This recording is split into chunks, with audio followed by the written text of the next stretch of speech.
the foreign exchange reserves are adequate. Third, in recognition of the fact that there is a genuine shortfall of supply of forex in the market relative to the demand because of import and debt servicing requirements and portfolio outflows, the Reserve Bank has been supplying US dollars to the market to ensure that there is adequate forex liquidity. After all, this is the very purpose for which we had accumulated reserves when capital flows were strong. And may I add that you buy an umbrella to use it when it rains. Fourth, a predominant part of the outstanding ECBs is effectively hedged. Let me elaborate. According to the June 22, that is June 2022, the last month's financial stability report of the Reserve Bank, the outstanding ECBs that is of the outstanding ECBs of 180 billion US dollars, 44% or 79 billion US dollars is unhedged.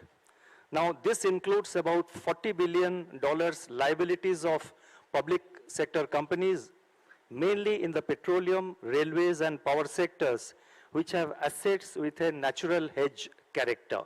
Besides, being public sector entities, their foreign exchange risk, if any, can be absorbed by the government if so required, but that possibility is highly unlikely.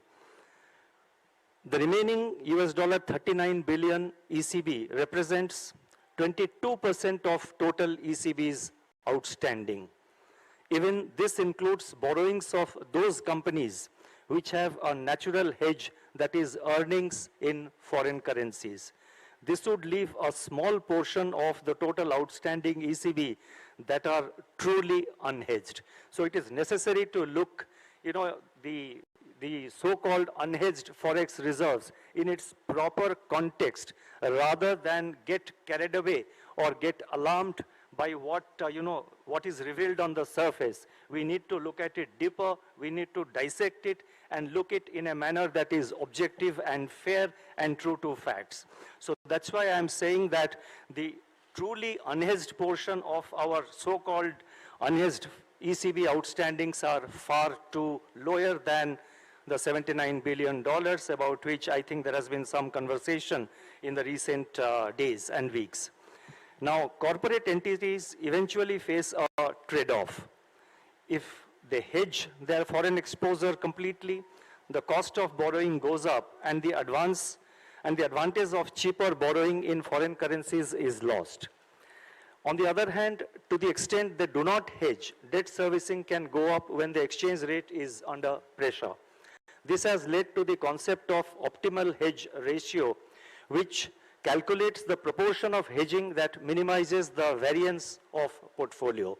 For India, our internal research, that is the internal research of the Reserve Bank research team, estimates the optimal hedging ratio at 63%. In fact, this was one of the bulletin research articles which was published sometime perhaps last year. Now, taking into account natural hedges and the exposure of public sector companies, the optimal hedge ratio condition of India at the moment is comfortably satisfied in the case of the stock of ECBs, ECBs in India's external debt.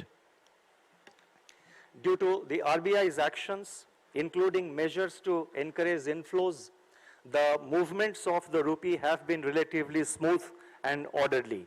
By eschewing sudden and volatile shifts, we have ensured that expectations remain anchored and forex market functions in a stable and liquid manner.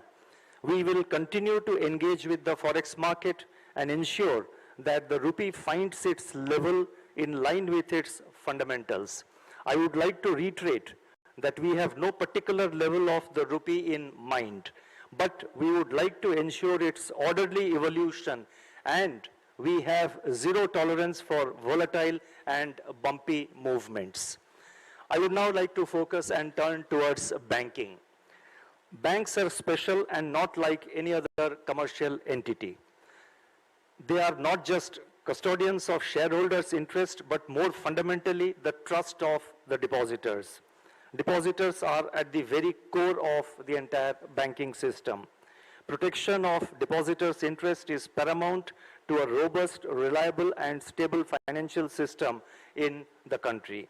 It is important for banks to always remember that the funds they deploy belong to the depositors, and this should reflect in proper risk management, governance, and internal control systems. Some of these points were touched upon very briefly by Mr. Sanjeev Chadha in his welcome remarks. Banks are also expected to be permanent institutions after they obtain a license from the regulator. They are governed by sound regulatory and supervisory practices. The bigger responsibility, however, lies with the banks themselves to ensure robust governance and risk management, which are integral to the functioning of a bank. Going beyond regulatory prescriptions in terms of capital, liquidity, and provisioning norms, and even exceeding them, would be a sign of good governance and robust risk management. This will future-proof the banks and enable them to fall back on their own balance sheet during situations of stress. It needs to be emphasized that while shareholders' interest is important in the business of banking, even more important is the interest of depositors. Shareholders of banks should focus on long-term profitability and long-term market valuation. This should lead investors to look at a banking entity for the value it would generate over the medium to long term. This approach will usher in a new paradigm of banking and will stand in good state for our economy. I would now like to focus on, the main theme that is preparing the banks for tomorrow, that is banking beyond tomorrow. The banking sector is going through a period of churning. The future of banking would witness a major shift in customers' choices and preferences, with enhanced can be so sudden that it is impossible to anticipate them.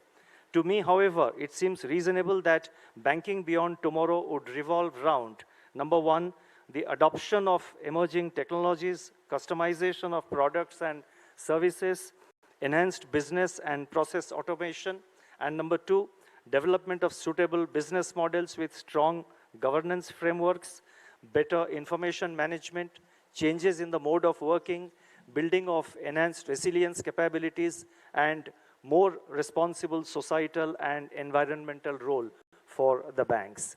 Let me dwell upon the above in some more detail. The Indian banking system has undergone significant changes. The increased adoption of technology by traditional banks through self-upgradation or collaboration with fintechs is resonating with the idea of new age banking.